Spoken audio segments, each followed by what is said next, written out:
یا رسول اللہ آپ کی شان تو وہ عظیم شان ہے کہ حضرت موسیٰ نے عرض کیا تھا رب ارنی کہ اے پروردگار میں تیرا جلوہ دیکھنا چاہتا ہوں. رب ذوالجلال نے فرمایا لن ترانی کہ اے موسیٰ تم میرے جلوے کو ہرگز نہیں دیکھ سکتے، لیکن قربان جاؤ یہی عظمت مصطفیٰ ہے، یہی شان مصطفیٰ ہے کہ حضرت ام ہانی کے گھر میں آپ آرام فرما ہے. سردار ملائکہ حضرت جبریل امین حاضر خدمت ہوتے ہیں، اجازت لے کے گھر کے اندر جاتے ہیں، قدم پاک پر بوسہ دے کے آپ کو جگاتے ہیں اور عرض کرتے ہیں اے اللہ کے حبیب آپ کا رب آپ کو اپنی طرف بلاتا ہے، اپنا جلوہ دکھانا چاہ رہا ہے. آخر آپ مسجد حرام سے مسجد اقصی تک جس کو اللہ نے بیان کیا سبحان الذی اسری بعبدہ لیلا من المسجد الحرام الی المسجد الاقصی، پاک ہے وہ ذات جو اپنے بندے کو راتوں رات مسجد حرام سے مسجد اقصی تک لے گئی، پھر وہاں سے عرش اعظم سے سدرۃ المنتہا، سدرۃ المنتہا سے رب کی بارگاہ میں. ایک بہت ہی دلچسپ اور عظمت نبی پر ایک روشن دلیل شان آپ کی ایسی رب نے بڑھائی کہ یا رسول اللہ آپ کا مثل کوئی نہیں ہو سکتا. حضرت جبریل امین ہے، اللہ کے نبی ہیں، فرماتے ہیں اے جبریل چلو رب کی بارگاہ میں حاضری دیتے ہیں، رب کا دیدار کرتے ہیں. حضرت جبریل امین عرض کرتے ہیں جس کو شیخ سعدی نے اپنے انداز میں کچھ یوں بیان کیا ہے کہ اگر یکسر موئے برتر پرم فروغ تجلا بسوزت پرم کہ یا رسول اللہ اب اس سے آگے جانا میرے بس کی بات نہیں ہے، اگر یہاں سے ایک قدم آگے بڑھا رب کی تجلیوں سے میرے پر جل جائیں گے. وہ مقام ہے مقام نبوت کہ اس سے آگے بھی گئے اور رب کا دیدار کیا. یہ ہے ہمارے تمہارے کریم آقا کہ وہاں پر آپ نے اللہ کی زیارت کی، اللہ کا دیدار کیا اور واپسی پر جو واقعات ہوئے اسی رات اللہ کے پیارے نبی کو اللہ جل شانہ نے یہ نماز جیسی پاکیزہ عبادت عطا فرمائی تھی. الغرض میں بیان یہ کر رہا تھا کہ شان رحمت للعالمین کے ساتھ ہمارے تمہارے کریم آقا تشریف لائے جن کو صاحب اختیار اللہ جل شانہ نے بنایا اور کتنے کریم ہیں. آپ دیکھیں وہ صحابی رسول عرض کرتے ہیں یا رسول اللہ میرا بچہ مل جائے آپ کرم فرما دے. اللہ کے نبی فرماتے ہیں کہ جاؤ تمہارا بچہ فلاں باغ میں کھیل رہا ہے. مسلمانوں دیکھو حدیث سنا رہا ہوں آپ کو، اللہ کے نبی سے ابھی انہوں نے عرض کیا اور اللہ کے نبی ابھی بیان فرما رہے ہیں جاؤ فلاں باغ میں تمہارا بچہ کھیل رہا. لیکن یاد رکھنا کہ جب تم وہاں باغ میں جانا اور اپنے بچے کو دیکھنا تو ہائے میرا بچہ، ہائے میرا بیٹا، یعنی پیار کے ساتھ بہت ہی والہانہ طریقے سے بہت گرم جوشی کے ساتھ مخاطب نہ کرنا. وہ عرض کرتے ہیں یا رسول اللہ دوسرے صحابہ بھی حاضر ہے، وہ بھی حیران ہے کہ یا رسول اللہ ان کا گمشدہ بچہ ہے، کافی دنوں کے بعد ملے گا، محبت پدری ہے، اگر وہ میرا بچہ ہائے میرا بیٹا کہہ کے پکارتے ہیں تو اس میں غلط کیا ہے؟ تو وہ کریم آقا ہے، وہ فرماتے ہیں کہ ہو سکتا ہے وہاں کسی کا یتیم بچہ بھی کھیل رہا ہو اور تم اپنے بیٹے کو ہائے میرا بیٹا کہہ کے پکارو اور اس یتیم کے دل پر ایک بجلی گرے اور یہ مجھے گوارا نہیں ہے. ایسے کریم ہے میرے آقا اور ان کی شان کریمی یہ ہے کہ آپ دیکھیں جتنے بھی انبیاء کرام اس خاکدان گیتی پر تشریف لائے اللہ نے سب کو ایک خاص دعا عطا کی اور انہوں نے اپنی دعا کا استعمال اس ظاہری دنیا میں کر لیا، لیکن تمہارے ہمارے کریم آقا ہے کہ اپنی اس دعا کو آپ نے بچا کے رکھی ہے. کل جب ہم پل صراط سے گزر رہے ہوں گے اللہ کے نبی سجدے میں ہوں گے اور رب کی بارگاہ میں اپنی اسی دعا کا استعمال کرتے ہوئے عرض کر رہے ہوں گے رب حبلی امتی رب حبلی امتی، اے میرے رب میری گناہگار امت کو بخش. آپ اور ہم انہی کی محبت میں آئیں، لیکن مسلمانوں اس کے لیے ضروری ہے کہ ہم نبی کی پاکیزہ سیرت کو پڑھیں، اور اس کے لیے ہمیں علماء کی بارگاہ میں جانا پڑے گا۔ آپ لائق مبارکباد ہیں کہ اپنے گاؤں میں ایک عالم صاحب کو آپ نے رکھا۔ عالم دین کی عزت کریں،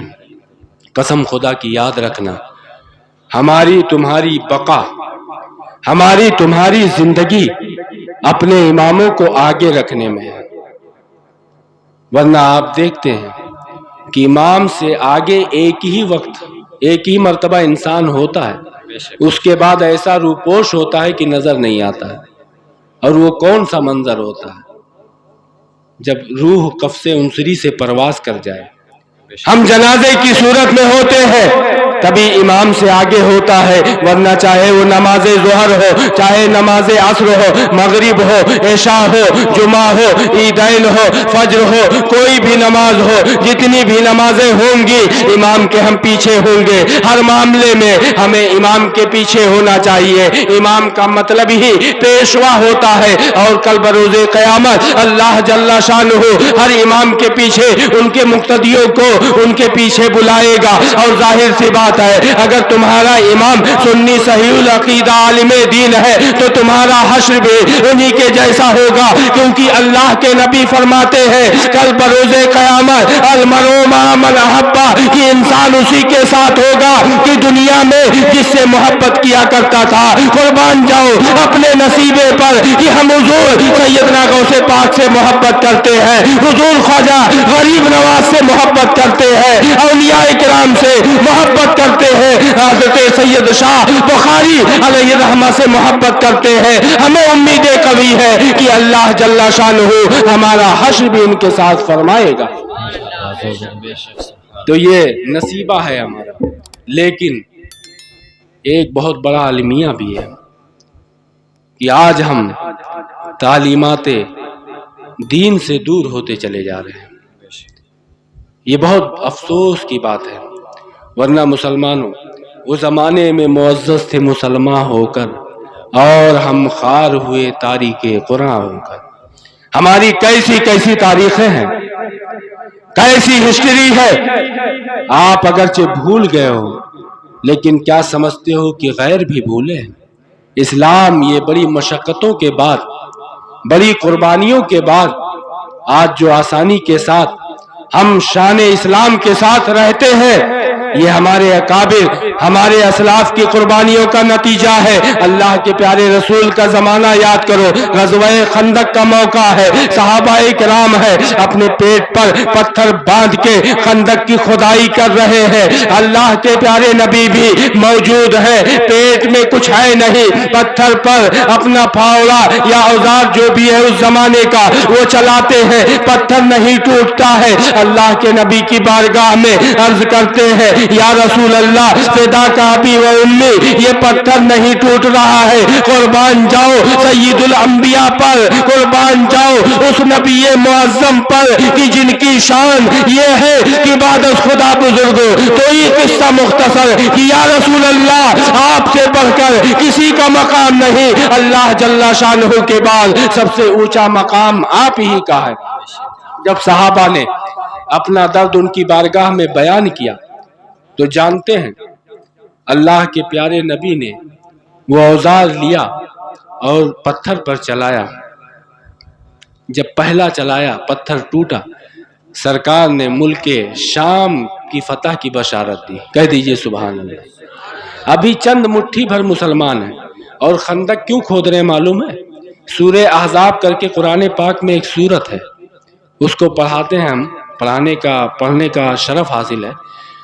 احزاب گروہ کے معنی میں ہوتے ہیں، حزب کے معنی گروہ، احزاب اسی کی جمع ہے۔ جب سارے دشمنان اسلام ایک جٹ ہو کے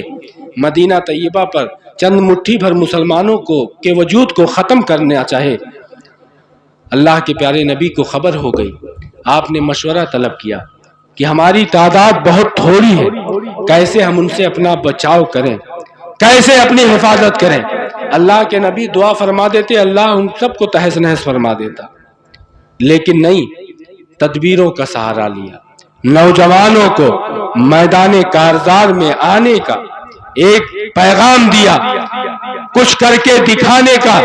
جذبہ پیدا کیا، اور یہی نہیں کہ صرف حکم فرما رہے ہیں بلکہ اللہ کے نبی خود اپنے ہاتھ میں اوزار لے کر پتھر پر چلا رہے ہیں۔ اللہ کے پیارے نبی ہیں، صحابہ سے مشورہ کیا کہ ان سے بچا کیسے جائے۔ حضرت سلمان فارسی ہے، ملک فارس کے رہنے والے تھے، انہوں نے عرض کیا کہ یا رسول اللہ، ہم نے اپنے ملک میں دیکھا کہ جب ہم کسی سے کمزور ہوتے تھے، دشمن زیادہ ہوتے تھے، تو ہم اپنے ارد گرد خندق کھود لیتے تھے، اس میں آگ جلا دیتے تھے، اور اس طریقے سے وہ ہم تک نہیں پہنچ پاتے، اور کچھ دن بعد عاجز ہو کے وہ چلے جایا کرتے تھے۔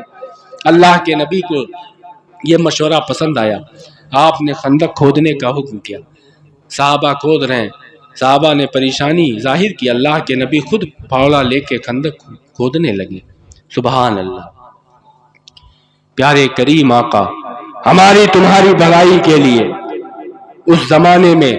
جو وبا پھیلی تھی، جو بیماریاں پھیلی تھی، انسانیت سسک رہی تھی، نہ جانے کتنے خداؤں کی عبادت کی جا رہی تھی، اللہ کے پیارے نبی اس کے خلاف جاتے ہوئے، اس معاشرے کی برائی کو مٹاتے ہوئے کہ جس زمانے میں ماؤں کی عظمت کو نہیں سمجھا جا رہا تھا، بلکہ انہیں 3 بیٹے مل کے بازار میں بیچ کر آپس میں دراہم و دنانیر تقسیم کر لیا کرتے تھے، بیٹیوں کو زندہ درگور کر دیا جاتا تھا، بیواؤں کو زندہ رہنے کا حق حاصل نہیں سمجھ دیا جاتا تھا، اگر کسی عورت کا شوہر انتقال کر جائے تو اسے منحوس سمجھا جاتا تھا۔ قربان جاؤ، ایسے کریم آقا نے اس معاشرے کو یہ پیغام دیا کہ اے لوگوں، تمہاری ماؤں قدمے تلے جنت ہے، تمہارے لیے اللہ نے تمہاری ماؤں کے قدموں کے نیچے جنت رکھی ہے، اگر تم نے اپنے والدین کو راضی رکھا رب تم سے راضی ہوگا، اور اگر انہیں ناراض کیا رب ذوالجلال کبھی راضی نہ ہوگا۔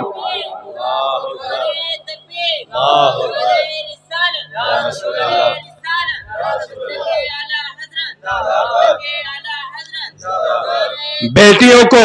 کیسے حقوق دیے کہ قرآن کہتا ہے وَإِذَا بُشِّرَ أَحَدُهُمْ بِالْأُنْثَىٰ ظَلَّ وَجْهُهُ مُسْوَدًّا، کہ اس وقت کا حال یہ تھا کہ اگر کسی کے ہاں بیٹی پیدا ہو جاتی تو ان کے چہرے سیاہ پڑ جاتے، یعنی شرمندہ ہوتے تھے۔ اور دوسری جگہ قرآن نے بیان کیا کہ یا تو انہیں ذلیل و خوار کر کے رکھ لیتے تھے، ان سے گھر کے نیچ کام لیا کرتے تھے، سخت اور مشقت والے کام لیتے تھے، انہیں ذلیل و رسوا کر کے رکھتے تھے، یا پھر انہیں زندہ درگور کر دیا کرتے تھے۔ اللہ کے پیارے نبی تنے تنہا اس ماحول میں کہ جس ماحول میں بیٹیوں کو زندہ درگور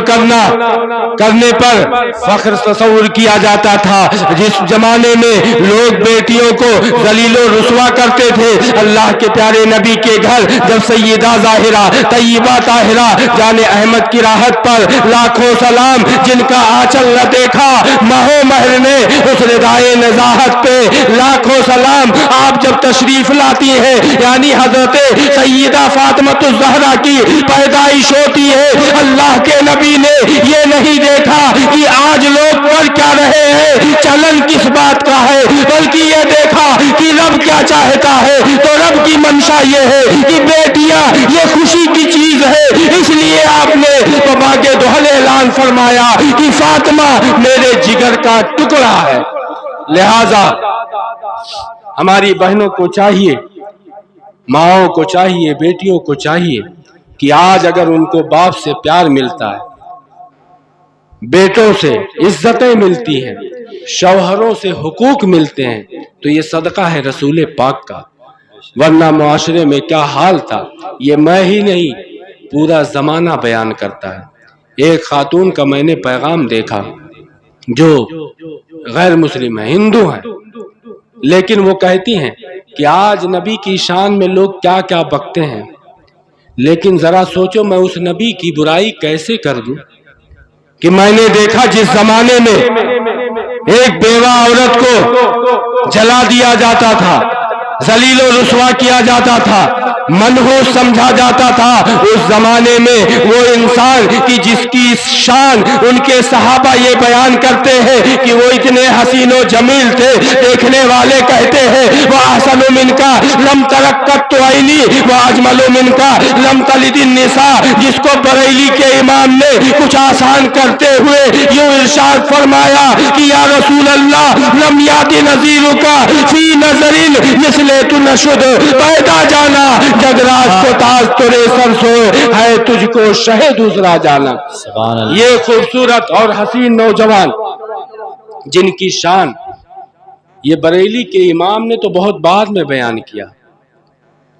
جو دیکھ رہے ہیں وہ بیان کر رہے ہیں۔ حضرت ابو ہریرہ رضی اللہ تعالیٰ عنہ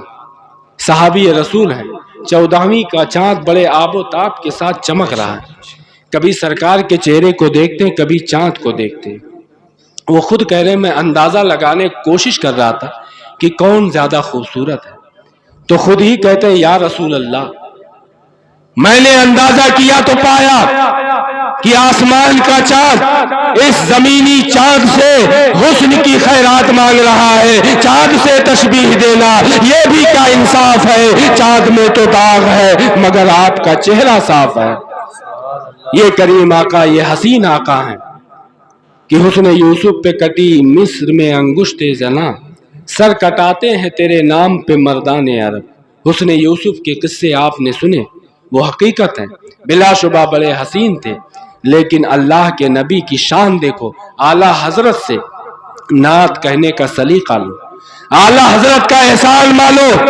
کہ اعلیٰ حضرت عظیم البرکت نے ہمیں وہی صحابہ کا طریقہ دیا ہے، وَكُونُوا مَعَ الصَّادِقِينَ، جو اللہ نے ان اولیاء کی جماعت میں رہنے کا حکم فرمایا ہے، ان کا راستہ ہمیں بتایا ہے۔ ان کا راستہ کیا ہے؟ تو ان کا راستہ یہ ہے کہ وہ بتاتے ہیں کہ اللہ کے نبی صاحب اختیار بھی ہے، نہایت ہی حسین و جمیل ہے، اللہ کے حبیب ہے، آپ کی شان ایسی نرالی ہے کہ سب سے اعلیٰ و اولا ہمارا نبی، دونوں عالم کا دولہا ہمارا نبی۔ سب چمک والے اجلوں میں چمکا کیے، اندھے شیشوں میں چمکا ہمارا نبی۔ قرنوں بدلی رسولوں کی ہوتی رہی، چاند بدلی کا نکلا ہمارا نبی۔ یہ ہمارے نبی ہیں، تو اللہ کے پیارے نبی کی شان حضرت ابو ہریرہ بیان کرتے ہیں یا رسول اللہ آپ کا چہرہ 14ویں کے چاند سے بھی کہیں زیادہ حسین و جمیل۔ آپ نے جب اللہ کی وحدانیت کا پیغام دیا تو کچھ رؤسائے مکہ، کفار مکہ حاضر ہوئے، انہوں نے آ کر کہا کہ اے اللہ کے نبی اگر یہ وحدانیت کا جو پیغام ہے یہ بند کر دے، ہماری بات مان لے کہ ہمارے بعد معبودوں کی برائی نہ کرے، تو ہم آپ کے قدموں میں ہر وہ چیز لا کے رکھ دیں گے جو آپ مانگیں گے۔ اگر آپ دنیا کی حسین ترین لوڈی چاہے آپ کے قدموں میں لا کر رکھ دوں گا، اگر آپ دنیا کے جواہرات چاہے آپ کے قدموں میں لا کے رکھ دیا جائے گا، لیکن قربان جاؤ نبی معظم کے اختیار پر آپ نے فرمایا کہ تم دنیا کی بات کرتے ہو، جواہرات کی بات کرتے ہو، قسم ہے رب ذوالجلال کی اگر تم میرے ایک ہاتھ میں چاند رکھ دو ایک میں سورج رکھ دو پھر بھی اللہ کی طرف دعوت دینے سے میں رکوں گا نہیں۔ اور جس کی بارگاہ میں یہ کہا گیا کہ آپ دنیا کی جس خوبصورت لڑکی کو چاہیں آپ کے پاس لا کے رکھ دیا جائے گا، تو اللہ کے نبی کو دیکھیں، ان کے اختیار کو دیکھیں۔ وہ خاتون کہتی ہیں جو اتفاق سے مسلمان نہیں ہیں، ہندو ہیں، کہتی میں اس نبی کی مذمت کیسے کروں کہ جنہوں نے جوانی کے اس عمر میں، جبکہ ہر ایک کی خواہش ہوتی ہے کہ دنیا کی حسین ترین خوبصورت لڑکی اسے ملے، اللہ کے نبی اپنی سی دوگنی عمر کی خاتون ام المومنین حضرت سیدہ خدیجۃ الکبریٰ سے نکاح فرمایا، اور جب تک وہ باحیات رہی اللہ کے نبی نے دوسرا نکاح نہیں کیا۔ اور یہی نہیں، آج حقوق دینے کی بات کی جاتی ہے، اللہ کے پیارے نبی نے